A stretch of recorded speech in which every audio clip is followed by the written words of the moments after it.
All right, y'all, real quick. I just wanna share this word, this message. I was reading Genesis 37, and I was reading about the story of Joseph. And throughout Joseph's journey, he went through many trials and tribulations. He went through many things. Many times of testing. Times where he could have gave up, times where he could have quit. But in the midst of it all, Joseph, he he just had so much faith and trust in God, and he knew what God had purposed him to do.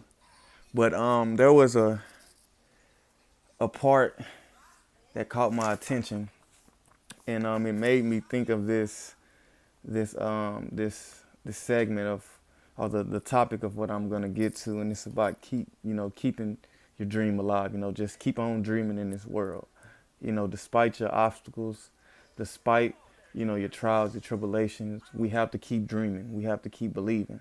And today's message is to anyone out there who may be ready to give up on their dreams, or who may have had a vision or a dream from God, and He showed you something and it hasn't come to pass yet. I want you all to just hear some of these things so that you can get a better understanding of why you have to keep dreaming.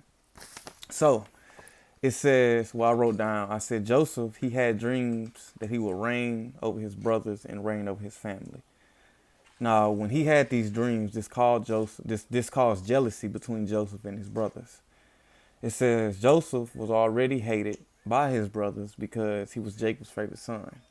And Jacob, he gave Joseph this robe, this special coat, and he gave it to Joseph because he was his favorite son. And the other brothers, Joseph's brother, they became extremely jealous of Joseph. So I'm gonna read Genesis 37, verses 3 through 4. It says Jacob loved Joseph more than any of his children because Joseph had been born to him in his old age. So one day Jacob had a special gift made for Joseph, a beautiful robe. But his brothers hated Joseph because their father loved him more than the rest of them. They couldn't say a kind word to him. Now then we go to Genesis 37, verse 5 through 8. It says, one night Joseph had a dream, and when he told his brothers about it, they hated him more than ever. Listen to this dream, he said. We were out in the field tying up bundles of grain. Suddenly, my bundle stood up, and your bundles all gathered around and bowed low before mine. His brothers responded, so you think you will be our king, do you? Do you actually think you will reign over us? And they hated him all the more because of his dreams and the way he talked about them. It says, soon Joseph had another dream, and again he told his brothers about it. Listen, I have had another dream, he said. The sun, moon, and 11 stars bow low before me. This time, he told the dream to his father as well as to his brothers. But his father scolded him. What kind of dream is that? He asked. It says, will your mother and I and your brothers actually come and bow to the ground before you? But while his brothers were jealous of Joseph, his father wondered what the dreams meant. So, what I want you all to take away from those couple scriptures is that we have to be mindful of who we share our dreams, our the visions and dreams that God gives us. We have to be mindful of who we tell them to, because there are people, family, friends, strangers. There are some people out here who are who they don't want what's best for you, and they can become jealous of you. It's a lot of people who they might smile in our faces, but in the inside, they really don't want, you know, they don't want you to have what God has promised you, or they don't want you to have what God has shown you. So we have to be extremely mindful of who we tell about our dreams, who we tell about, what we want to become in this world, because there are people in this world that they would try to shatter your dream. They would try to destroy your dream. They would become jealous of you, and they'll do anything in their power to keep you from fulfilling that dream, or from seeing that dream come to pass.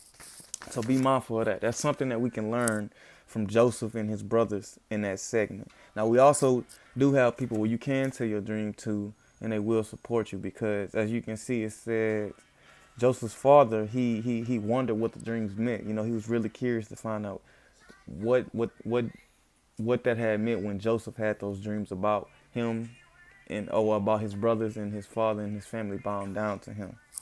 But as we continue on, I just want you to see why it's important, why you continue to believe and keep your hopes high when it comes to your dreams or when it comes to the dreams and visions that God has given you.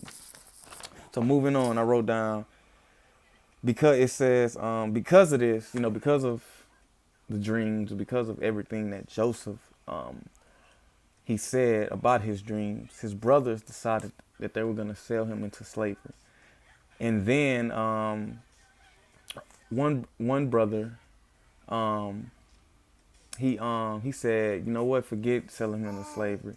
How about we kill him? So the initial plan was that they were going to kill him, and then Reuben, the brother, said, how about we just throw him in the cistern or in this empty well, and we keep him there and just let him, be down there.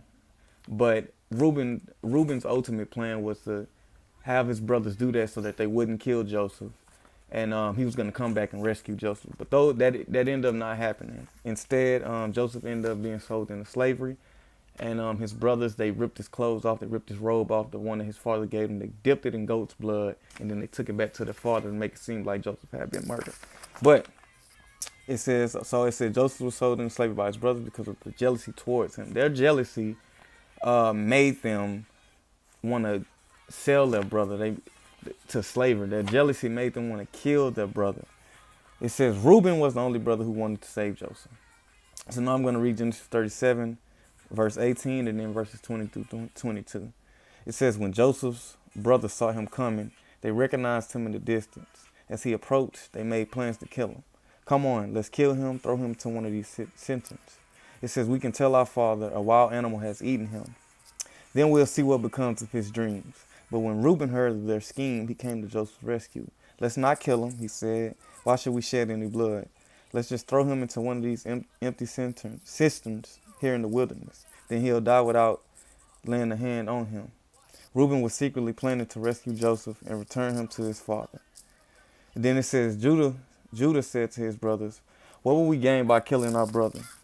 We'll have to cover up the crime. Instead of hurting him, let's sell him to those Ishmaelite traders. After all, he is our brother, our own flesh and blood. And his brothers agreed. So when the Ishmaelites, who were Midianite traders, came by, Joseph's brothers pulled him out of the cistern and sold him to them for 20 pieces of silver. And the traders took him to Egypt. Sometime later, Reuben returned to get Joseph out of the cistern. When he discovered that Joseph was missing, he tore his clothes in grief. Then he went back to his brothers and lamented. The boy is gone. What would I do now? They sent the beautiful robe to their father with this message. Look at what we found. Doesn't this robe belong to your son? Their father recognized it immediately. Yes, he said, it is my son's robe. A wild animal must have eaten him. Joseph has clearly been torn to pieces. Then Jacob tore his clothes and dressed himself in burlap. He mourned deeply for his son for a long time. His family all tried to comfort him, but he refused to be comforted. I will go to my grave mourning for my son, he would say, and then he would weep. So, when Joseph got sold into slavery, of course, we know his brothers, they took him, or they took his robe, they dipped it in goat's blood, then they took it back to his father and make it seem like he had been eaten or murdered by an animal. And so they caused this grief, and they caused so much pain to their father, and he mourned and mourned and mourned. And I just want you all to see what jealousy can do and why you have to be mindful of who you tell your dreams to. But as we go on, we're going to see why we need to keep dreaming, why we need to keep on believing and having hope in what God has shown you or the dreams you have seen for your life, the visions. This is why you keep hoping them. Because as Joseph continued to go on throughout life, and it was so many things that tried to, bring Joseph down and stop him from completing the task that God had shown him. It was so many things. Once he got sold into slavery, he went into a man named Potiphar's house. And at Potiphar's house, the Lord gave Joseph so much success. He ended up becoming administrative assistant over the house, and he was in charge of different things. The only thing he couldn't do, of course, was touch Potiphar's wife. So when Joseph got there, and I'm going to read Genesis 39, 1 through 5. It says, when Joseph was taken to Egypt by the Ishmaelite traders, he was purchased by Potiphar, an Egyptian officer. Potiphar was captain of the guard for Pharaoh, the king of Egypt. The Lord was with Joseph, so he succeeded in everything he did as he served in the home of his Egyptian master. Potiphar noticed this and realized that the Lord was with Joseph, giving him success in everything he did. This pleased Potiphar, so he soon made Joseph his personal attendant. He put him in charge of his entire household and everything he owned. From the day Joseph was put in charge of his master's household and property, the Lord began to bless Potiphar's household for Joseph's sake. All his household affairs ran smoothly, and his crops and livestock flourished. Now, so Joseph, he had success because the Lord was with him. Despite everything he was going through, he had success in everything he did and everywhere he went because the Lord was with him. So as Joseph was in Potiphar's house, his wife, she began to lustfully look at Joseph. She wanted to have sexual relations with him, and Joseph, he wasn't going for any of that. And so when he was in the house, the woman tried to brush herself up against Joseph, but Joseph ran away. But when he ran away, she pulled a piece of his clothing. And when he left the room and ran, she called the guards in and said that Joseph had tried to, he tried to sexually assault her. And when she said that, the guards told Potiphar about it. And when Potiphar found out about it, he sent Joseph to prison. Now, I want y'all to listen to this. When Joseph got to prison, and the Lord was still with Joseph. Again, Joseph, when he got to prison, he was successful. He had ended up becoming in charge of things that were going on in the prison. And he just, everywhere he went, no matter what he went through, he had success. He had success no matter where he went. And when he got to the prison, there was a cupbearer, and then there was like a chief officer or something, I believe. And they had dreams, and Joseph, he was able to interpret those dreams. And so when Joseph got to when he met those two guys and he interpreted their dreams, one of the guys, he ended up being established to his position again. And the other guy, his dream was about him, being killed by, I think it was Pharaoh, I believe. Correct me if I'm wrong. But he had one dream that one man was going to be established back in his old position, and then the other guy, he was going to be killed by his master. And it ended up happening. And so when the master ended up finding out that Joseph can interpret dreams, this was Pharaoh, Pharaoh asked for Joseph. And when Joseph interpreted Pharaoh's dreams about how there was going to be 7 days of just abundance, and his land was going to be full of crop, and then there was going to be a 7 to 6 days of famine, and that he was going to experience just a total loss of everything. And when he saw that Joseph can interpret that, he ended up making Joseph a higher status, in his country or in his house. And Joseph ended up becoming king of I believe it was Egypt. He ended up becoming king of the land that he was in. And the craziest thing, this is the point I'm trying to get to, y'all, and this is why I say you must keep dreaming, and you got to believe in a dream, and you got to believe in the vision that God has given you. Because despite everything Joseph went through, I'm just get to the meat of what I'm trying to say. Despite that, everything Joseph went through, he still, what God has showed him, he still ended up seeing that come to pass because he believed and he kept having trust in God. He kept dreaming. And this is what I'm trying to get to somebody out there. Despite your circumstances in life, despite how much trouble you may go through, how hard things may get, how rough things may get, when it seems like you're alone, when it seems like you want to give up, when it seems like there's no hope, when it seems like there's no chance, when it seems like there's no light, you have to keep trusting God. You have to have faith in God. You have to keep on dreaming, because everywhere you go, no matter how hard it gets, no matter how tough it gets, no matter how difficult it may become, the Lord is going to be with you just like he was with Joseph. Everywhere you go, the Lord is with you. And you got to keep telling yourself that everywhere I go, the Lord is with me. Everywhere I go, the Lord is with me. He's going to walk with you through every trial. He's going to walk with you through every tribulation. He's going to walk with you through every circumstance, through every tough, hardest time in your life. The Lord is going to be with you, and he's going to give you success, and he's going to give you the strength to overcome, and he's going to give you the ability to fight whatever it is that's coming in your life. The Lord is going to be with you, and he's going to strengthen you and equip you for battle. So keep on dreaming, y'all, just like Joseph did. Because when he became king, those same brothers that sold him into slavery and that dumped him in a well, you know, and that left him for dead. They tried to make it seem like he was murdered. Those same brothers, they came down to Joseph for food, and they bowed down to him. And they didn't know it was Joseph at the time. And this is what I love about Joseph so much. This is one thing we got to understand. Even when we're going through our tough times in life, the greatest thing we can learn from Joseph is forgiveness. Because when Joseph had the opportunity to belittle his brothers, and we had the opportunity to do them the same way that they did him, Joseph chose forgiveness. Joseph chose peace. He chose to look past everything that had happened to him and what they said about him and what they did to him. Because he said, my brothers, even though y'all did what you did to me, listen to this, y'all. Even though they did what they did to Joseph, he said it was the Lord's plans. It was the Lord's will. It was the Lord's purpose for me to go through this so that I can complete, hold on, son, so that I can complete the purpose that God has set for me in this world. And that's the mindset we have to have. And that's the way we have to live. That's what we have to do when we get to the place. That's what we have to do when we get to the top and we fulfill that dream. That's the thing we have to do. We have to have forgiveness. You know, we have to choose peace.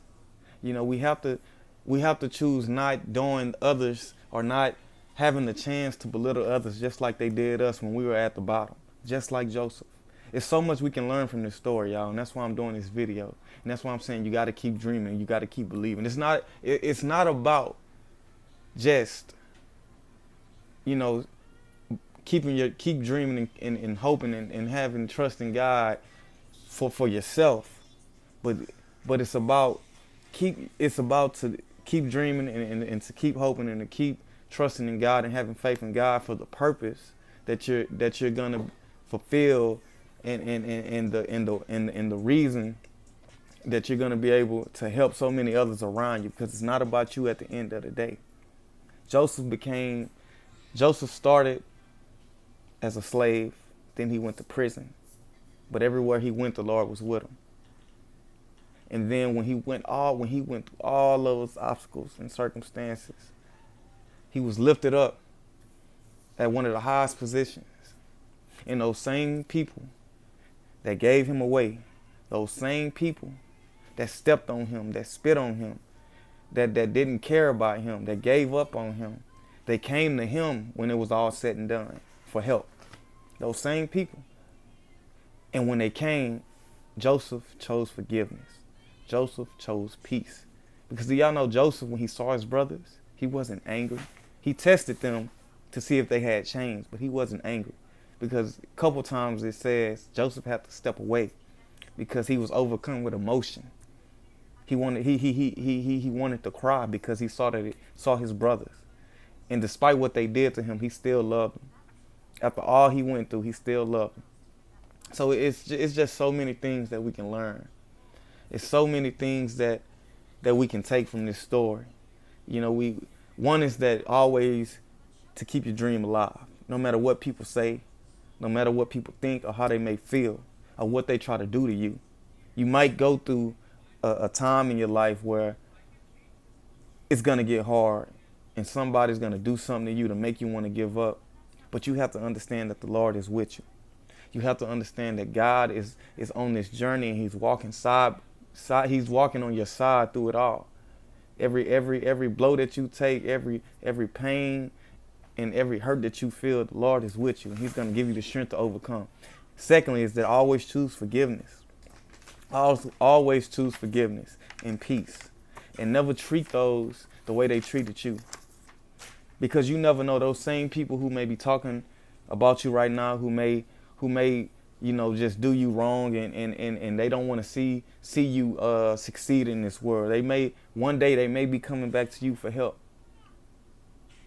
but the Lord isn't looking for you to boast in their face and say, ha, you were wrong. No, the Lord wants you to live with forgiveness and still get those guys things, and still get those guys love and welcome them with open arms despite what they did to you. So that was just my message for today. Excuse me if I